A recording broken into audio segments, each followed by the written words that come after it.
People blame property losses on the surface details, location, market cycles, calculations that didn't hold. But money is rarely lost at the purchase. It's lost much earlier. It's lost in impatience, in borrowed confidence, in decisions made to feel progress, not because progress was earned. The mistake isn't lack of capital. It's stepping forward without clarity. Not a problem of wealth, a problem of judgment. If you spend enough time around real estate investing, you'll notice two conversations happening at the same time. One is about money, income, debt, interest rates, capital. The other is about readiness, strategy, patience, time. What's rarely acknowledged is that these are not separate conversations. They're reflections of how someone handles uncertainty, pressure, and long-term responsibility. Many aspiring investors spend years preparing. They read, they watch, they compare opinions.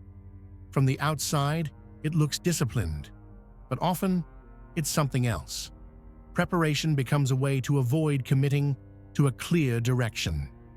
Without a strategy, every option feels dangerous. So people stay busy instead of decisive. And no property ever feels right when you don't know why you're investing in the first place.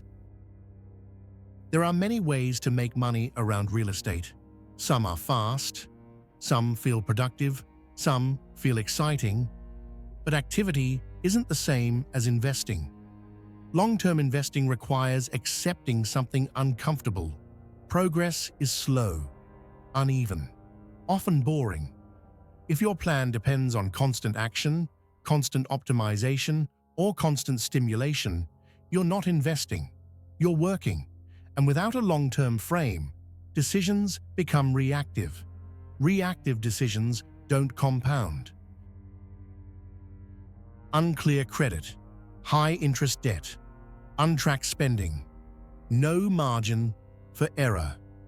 These aren't just financial conditions, they're signals of avoidance.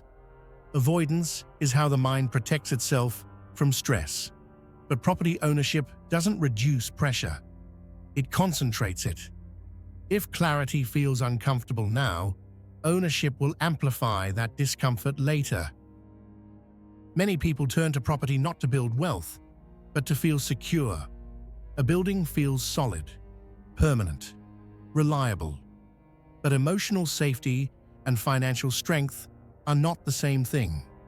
When property is used to manage anxiety, people overpay. They ignore risk. They rationalize weak decisions.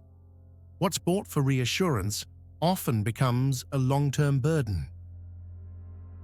Another common mistake is letting available capital define the strategy. Instead of asking, is this the right asset?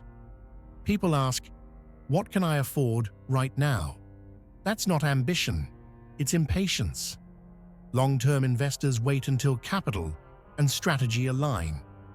Buying lower quality assets just to start often creates problems that time doesn't solve. Being ready doesn't mean everything is perfect.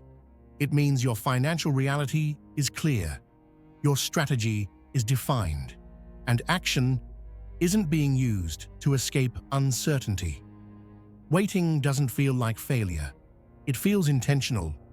Readiness is quiet. It doesn't rush, and it doesn't need validation. Most people don't lose money in real estate because of the market. They lose money because they move too early, before clarity, before patience, before psychological readiness.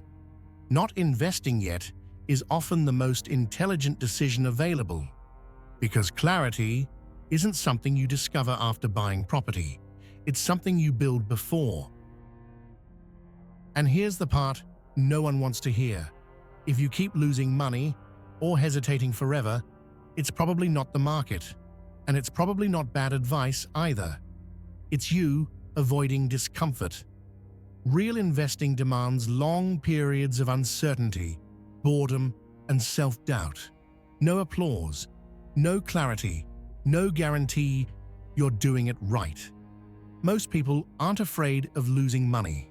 They're afraid of sitting with their own decisions. So they rush, or they freeze, or they keep learning, so they never have to act. From a psychological point of view, that's not strategy. That's self-protection disguised as planning.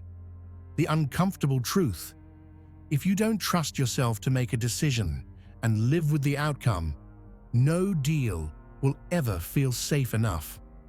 My honest recommendation: before another podcast, mentor, or spreadsheet, work on the part of you that needs certainty before commitment, because markets reward patience and clarity